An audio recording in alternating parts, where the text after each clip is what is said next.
This just in, H.B. Fuller has just moved to have the case dismissed on 4 grounds.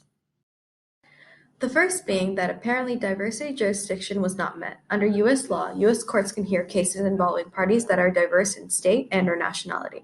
Since H.B. Fuller has a subsidiary in Guatemala, they've argued that this subsidiary must be joined in the suit as a defendant because they manufactured and distributed the glue in Guatemala.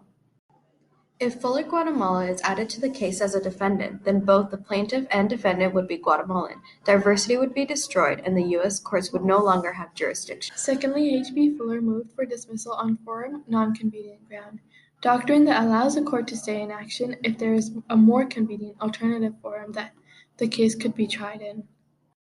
In this case, Fuller U.S. argued that all relevant evidence and witnesses are in Guatemala, and it would be difficult to arrange for witnesses to appear in American court in order to plead their case.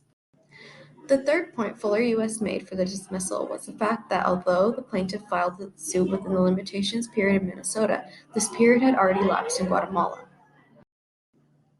In order to stop the statute of limitations clock from running out, the plaintiff, Ruth Polenko, originally filed the suit in Texas against Fuller U.S. and its subsidiaries. After arranging for co-counsel in Minnesota to file the suit there, the subsidiaries were dropped from the case. Fuller U.S.'s final argument is that because the plaintiff had dropped the other two defendants from a previous case based on the same claims, they have effectively made an adjudication on the merits.